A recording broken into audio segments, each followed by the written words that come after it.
Hello po mga kaibigan, mga kababayan. Muli magandang gabi po sa inyong lahat. Magandang araw po. Kung anumang oras nyo po napapanood ang aking munting vlog sa ngayon. Binabati ko kayong lahat ang isang magandang araw, magandang gabi. Muli po, welcome po sa aking munting channel, sa aking vlog, ang Renante 2.0 vlog. At mga kaibigan, mga kababayan, humingi na rin po ako ng support sa inyo. Paki-like na lang po at kung nagugustuhan niyo po ang aking mga content ay paki-like po, paki-share, comment at paki-subscribe na rin po. 100% free naman po yung subscription dito sa YouTube. At yun po, gusto ko lang pong bigyan ng komento o i-topic mga kababayan yung inilabas na desisyon ng Korte Suprema regarding sa petisyon ng kampo ni Bato. Yung kanilang TRO na ni-request sa Korte Suprema, na which is naglabas na po ng desisyon yung Korte Suprema po mga kababayan. At yun nga po, shout out sa mga DDE supporters dyan na nagkasabi, yung iba mga abogado pa man din, na illegal yung warrant na inisyo ng ICC kay Bato. So parang katulad sa dating Pangulo na pilit nilang minamali yung interpretasyon ng batas, na samantalang malinaw na nakasaad sa ating saligang batas sa Republic Act 9851 na nakasaad doon na hindi na kailangan dumaan sa local court o hindi na kailangan ng local court o warrant galing sa local court mga kabayan. Hindi na kailangan. Yan po ang malinaw na nakasaad sa ating saligang batas, Republic Act 9851. Nagsalita na rin po dito patungkol mga kababayan ang Solicitor General bago pa naglabas ng desisyon ng Korte Suprema. Ganon din po ang IBP o Integrated Bar of the Philippines. Kaya ito pong naratibo ng mga Duterte supporters o mga Duterte camps, yung iba dyan mga abogado pa, pero minamali nila yung pag-interpret sa batas para lang paniwalain yung mga tao, para lang makakuha ng sympathy na sila yung nasa tama. Pero actually ang linaw na nakasaad doon sa batas. Kahit nga ako hindi sa pagyayabang, hindi ako abogado, pero nung binasa ko yung nakasaad doon sa Republic Act na yun 9851 ay malinaw nakasaad doon na hindi na kailangan ang local court o local warrant na pang-suporta para i-serve sa kay Bato. So yung nga po mga kabayan, which is na dininay po ng Korte Suprema ang petisyong TRO ng kampo ni Bato. Kaya legit na po mga kababayan yung pag-aresto si Bato kung nasaan man siya ngayon. Kung hindi lang sana mga kababayan pinatakas ng mga 13 senators sa pangunguna ni Cayetano at ni Robin si Bato, di sana arestado na sana ang taong ito. Mga kababayan, alam naman natin na kung ordinaryong tao ang isang kriminal at may nagkakanlong, kung sino man ang nagkakanlong mga kababayan, ay kasama sa kaso, damay sa kaso, accessories of the crime. Kaya marapat lang talaga na itong pamunuan ng Senado na majority sa ngayon sa pamumuno ni Senate President Alan Cayetano, lahat dapat yan sila managot, silang mga senators na nandiyan dyan sa loob ng Senate that time na mangyari yung komosyon, yung drama nila para lang makatakas si Bato, na kung saan ay tuluyan nga o tagumpay na nakatakas si Bato kasi dinivert nila yung atensyon ng mga tao dyan sa Senado, ng mga media, lalo na yung mga media. Kaya gumawa sila ng eksena. Kahit ano pang paliwanag nila na hindi drama yon, pero kitang-kita sa mga pangyayari at sa resulta, di ba? Kitang-kita naman sa resulta na after ng kaguluhan ay wala na si Bato. So that time na nagkakagulo, yung atensyon ng karamihan tao ng mga media ay nandun sa chaos o sa gulo na create nila, ay doon po sa time na yon ay itinakas na ni Robin Padilla si Bato. Kaya dapat lang talaga managot ang mga taong ito. Kasi kung ordinaryong kriminal, yung ordinaryong ang tawag dito, yung wanted o arestuhin ang isang personalidad, ay kung sino man ang nagkakanlong o tumulong para makatakas siya ay kasama siya sa kaso, kasama din siya sa makukulong. So walang rason para hindi kasuhan itong mga taong ito. Dapat talaga, kung para sa akin, kasuhan lahat sila, yan 13 senators na yan, kasi nagsabwatan sila, gumawa ng eksena ng drama para lang patakasin si Bato, mga kababayan. Kaya so yun po, sa mga shoutout dyan, sa mga nagbubulag-bulagan pa rin dyan, sa mga DDE supporters, ayan na po, naglabas na po ng desisyon ang Korte Suprema na dininay yung TRO na petisyon ni Bato. Mga kababayan, mga kaibigan, ito din po yung rason kung bakit mahigit isang taon na hindi din naglalabas ng desisyon ang Korte Suprema na sa petisyon ng mga Duterte camp na ideklarang unconstitutional ang pagkakaresto sa dating Pangulong Duterte, na kailangan pa daw ng local court o local warrant, kasi nga hindi na raw tayo membro ng ICC. Ang linaw naman sa ruling ng ICC na bagamat hindi na tayo membro, ang batas na ang kaso na isinampa sa kanila ay membro pa tayo that time, 2011 hanggang 2017. 2019 tayo umalis, kaya ayon sa rulings ng ICC ay pasok pa siya. Oo nga, sa pag-aresto, wala nang jurisdiction ang ICC. Kaya ang ginawa ng ICC, nakipag-commit sa Interpol, na kung saan tayo naman ay membro pa sa Interpol, mayroon pa tayong commitment, kaya obligado na makipag-commit din tayo sa kanila. Kasi magkakaroon po tayo ng compromise kung hindi tayo makikipagtulungan sa Interpol para arestuhin si dating Pangulong Duterte. So ito po yung isa sa rason na kailangan nating mag-commit sa Interpol, dahil if in case na tayo rin ang hingi ng tulong sa kanila, may mga criminal tayo na nasa ibang bansa na kailangan natin makipag-coordinate sa Interpol, pwede rin nila tayong didmahin. So kagaya anong nangyari kay Arnie Tevez, na kung saan ay nakipag-coordinate po tayo sa Interpol, na which is malaking bagay po yung naging aksyon na yon, na tinulungan tayo ng Interpol para maaresto si Arnie Tevez. So ganon din po dito sa malamang sa kaso ni Saldico, kung kinakailangan na makipag-commit tayo sa Interpol, ayun po yung isa sa advantage dito, mga kababayan, na nakipag-coordinate po tayo sa Interpol regarding dito sa kaso ng mga Duterte at sa kanyang mga perpetrators. Kaya mga kaibigan, mga kababayan, itong si General Bato nga, dating General Bato at ngayon ay Senator Bato, kung hindi ito pinatakas ng mga senators na ito, sana arestado na sana yan sa ngayon. Kaya shout out muli sa mga DDS dyan, mga nagbubulag-bulagan. Itong mga nangunguna o mga pamunuan ng mga Duterte camp, kayong mga tao na sumusuporta pa rin sa mga Duterte, patuloy lang kayong niloloko po, mga kababayan. Minamali nila yung interpretasyon ng batas para lang igiit yung gusto nila, palabasin na sila yung tama, pero ang linaw-linaw naman na nakasaad sa batas. Minamali lang talaga nila para lang kunin yung simpatya ninyo, kayong mga DDE supporters. Kaya mga kababayan, mag-aral tayo, pag nilayan natin yung mga pangyayari, mag-analisa tayo. Dapat alam natin kung paano kumilatis ng tama, di ba? Kung sino yung nagsasabi ng tama, i-analisa natin. Hindi yung kaagad-agad may niwala tayo sa mga sinasabi nila, kasi lumalabas pag gano'n, mga kababayan, kulang tayo sa kaalaman. O yung sinasabi nila na masakit man pakinggan, sabi nila 80-80, di ba? So huwag nating hayaan na malagay tayo sa ganong kategorya. Meron naman tayong tamang pag-iisip, meron tayong tamang pag-alisa. Hindi porkit idol na idol mo, kahit na mali ay kakampihan mo pa rin. Meron nga ako, mga kababayan, na nakausap, na kakilala ko rin, na nalaman ko na DDE supporters pala siya. Tapos sabi niya, mas okay na lang daw yung mamahala sa ating bansa na sumusuporta ay tumatanggap ng lagay sa droga kumpara sa user, kumpara sa addict.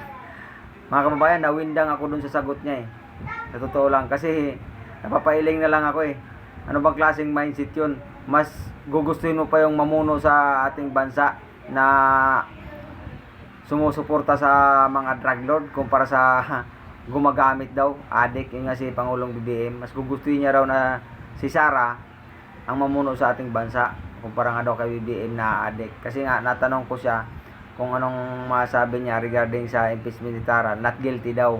Sabi ko kung guilty or not guilty, sabi niya not guilty.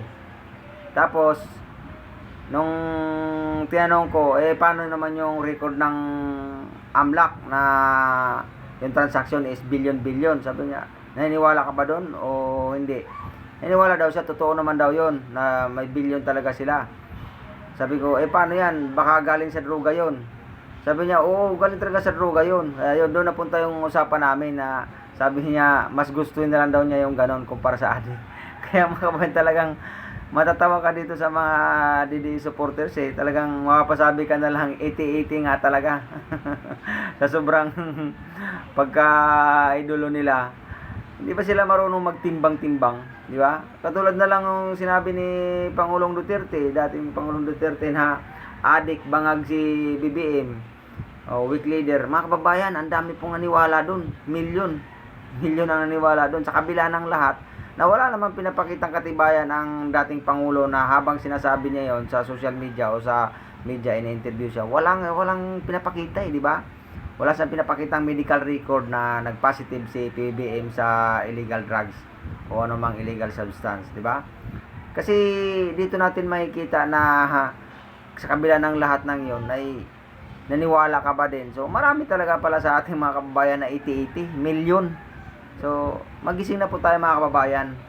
Isa po ito sa rason na kung bakit nagko-content po ako, nagba-vlog po ako ng ganito. Kasi baka po sakaling makatulong po ako sa ilan nating mga kababayan na nalinlang masyado, nabubulagan kasi sa maling naratibo, sa paninira, kahit mali na yung mga sinasabi, makapanira lang para lang kuhanin yung simpatya ng mga tao. Tayo mga kababayan, may isip na tayo. Alam ko, hindi naman tayo likas na 80-80. Marami sa atin na matatalino. Kailangan lang talaga natin mag-analisa. Timbangin natin kung ang sinasabi ng isang politiko o ang ating iniudulo ay kung tama ba yung mga sinasabi niya. Hindi porkit magkasalita ka ng ganon, idolo nyo siya, nagkasalita siya ng ganon, kahit walang pinakitang ebidensya, naniwala ka na, di ba? Lagi nilang sinasabi na hindi na kailangan ng ebidensya. O yan din ang sabi ng isang kakilala ko, hindi na kailangan ng ebidensya. Nasa pagsasalita, ngiwi. Siyempre, ngiwi lang naman yung konti pag nagsalita ang ating Pangulo. Pero pagdating sa mga editing sa video, paninira sa kanya, sobrang ginawang ngiwi. Para lang justify yung naratibo nila na addict nga yung ating mahal na Pangulo. Na which is isang malaking kasinungalingan. Kasi ang katotohanan dyan, dalawang bis po nagpa-medical ang nagpa-drug test ang ating mahal na Pangulo, parehas po nag-negative yun.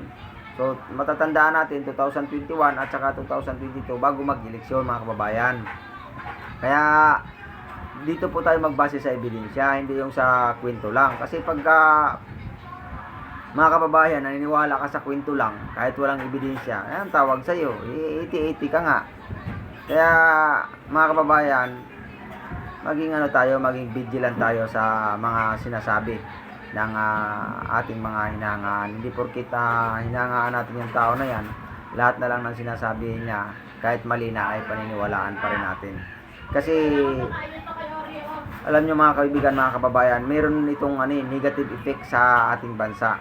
Dahil sa maraming na fake news, maraming naniniwala sa maling impormasyon buhat sa kampo ng mga Duterte, nagkakaroon talaga ng negatibong effect dito sa ating bansa. Kasi makikita mo sa Facebook, sa mga comments ng mga tao, kung maniwala sila sa paninira sa ating mahal na Pangulo, negative yung ratings ng ating Pangulo, na which is ito nakakarating sa international mga kaibigan, mga kababayan, na pwedeng pwedeng makarating din mga kaibigan sa kinaukulan ng mga possible investor sana dito sa ating bansa, mga bigating negosyante sa ibang bansa na gusto sanang mag-invest dito sa atin, pero nakikita nila yung negatibo na reaksyon ng mga mismong mga mamayan ng Pilipinas na hindi suportado ang ating mahal na Pangulo dahil nga sa paninira na yan. So nagkakaroon po talaga ng negative effect mga kababayan ang mga fake news na yan. Kaya Kung ako nga lang kay BBM gumawa ako ng isang matinding hakbang dyan para matigil na itong fake news na ito. So, hulihin na itong mga nagpapakalat ng mga fake news na mga trolls na yan. At saka dapat din talaga sa gobyerno natin, nandyan yung fake news nagkalat sa Facebook. Dapat tapatan din ito ng gobyerno. Na lagi nilang bukang bibig, lagi nilang sinasabi, walang nagagawa, walang ginagawa ang gobyernong ito sa kabila ng napakarami na. So dapat tapatan ito ng gobyerno. Na dito din sa Facebook, ilunsad din yung mga information na patungkol sa mga project ng ating gobyerno, ongoing at saka operational, di ba? Yung mga project ng gobyerno, dapat nakalatag lahat yan sa kumbaga available, mababrowse ng mga mamayang Pilipino, ng mga nanonood sa Facebook, makikita nila yung mga projects ng gobyerno. Hindi yung ang nakikita lagi nila, kasi karamihan yung mga paninira sa ating gobyerno, sa ating mahal na Pangulo, na bangag, adik, weak leader, walang ginagawa. O diba, sa kabila na napakarami na, halos hindi nga natutulog ang ating mahal na Pangulo sa kakaikot halos sa buong bansa para lang makabigay ng tulong sa lahat ng mga nangangailangan. Sasabihin nila na hanggang ayuda lang daw. Ang dami na dyan mga big infra na pinapagawa ng ating mga mahal na Pangulo. Siyempre, big project yon, bibilang ng taon bago matapos. Kadalasan sa project, saka lang naibabalita pagkatapos na So habang ito'y ginagawa, wala nang update ang ating gobyerno. Dapat mayroong programa ang ating gobyerno dito. Sa pangunguna ng Presidential Communication Office, Dave Lopez. Yan. Gawaan mo to ng action. Gumawa ka ng paraan na lahat ng mga project ng gobyerno ay mapapanood ng mga tao sa Facebook. Kasi karamihan ng mga tao ngayon is nagbabrowse na sa Facebook. Kaya maraming nalulukong mga Pilipino na paniwala sa kasinungalingan. Kasi nga, nandyan yung trolls ng mga Duterte, 100k ba naman yung pinakawala nila. So, puro lahat yun, nagkakalat ng fake news, paninira sa ating gobyerno, sa ating mahal na Pangulo. Kaya, yun ang nila, yun ang napapaniwalaan nila. Sabi nga nila, may kasabihan na ang kasinungalingan kapag lagi mong binabanggit, halos araw-araw mong binabanggit, halos araw-araw mo napapanood, nagiging makatotohanan na yan, mga kababayan. Kaya, shout out po sa ating PCO Secretary Dave Lopez. Gawin mo ng paraan yan na lahat ng mga project ng gobyerno, ongoing, at saka mga operational na, at saka mga uumpisahan pa lang, ilapag mo rin yan dyan sa Facebook. Kasi kung nakikita ng mga didilis, mga tao, mga Pilipino, yung ka-fake newsan nila na kung paano sirain ang ating gobyerno na walang ginagawa kahit napakarami na, tapatan din to dapat ng PCO Secretary Dave Lopez. Gumawa ka ng action dyan. Kumilos ka, trabaho mo yan. Parang katulad ba kay Claire Castro. Ito si Claire Castro, bilib ako dito, napaka-active na membro ng gabinete ng ating mahal na Pangulo. Na anumang fake news ng mga Duterte, siya yung taga-sangga. Siya yung taga-salo. Buti nandyan si Attorney Claire na bumabangga sa mga fake news na yan. Kaya dapat talaga ito si Dave Lopez, suportahan din si Attorney Claire Castro. Yun nga, sa Facebook, gumawa sila ng mga video, mga ipakita yung mga project ng gobyerno. Mga natapos na, napakarami na. Ako, nagre-research kasi ako, kaya alam ko halos lahat yan. Meron mga ako nakakaligtaan dyan, ilan lang. Mga pabahay, napakarami na. Itinun over sa mga mayor para mabilis yung implementasyon sa pagpapagawa, di ba? Napakarami na dyan, lahat ng LGU dito sa Metro Manila nakatuka sa mga mayor sa ang pabahay ng ating mahal na Pangulo. Kahit mag-research kayo dyan, kasi yung iba kasi hindi nag-research kaya walang alam. Sa mga big infra, meron akong kumpare, kahit pasahan ko na, andyan na, pinasa ko na yung rehabilitation ng EDSA, lagi lang wala pa rin daw, wala. Hindi maintindihan tong mga to Talagang nuknukan na ng kasinungalingan, masyado nang nabubulagan sa paninira sa kanila, mula sa kanilang iniidolo. Ang linaw-linaw na ng magandang takbo o kaya ang layunin ng ating gobyernong ito kung paano iangat ang kalidad ng ating bansa mula sa kahirapan. Patuloy pa rin lang sinasabi, walang ginagawa.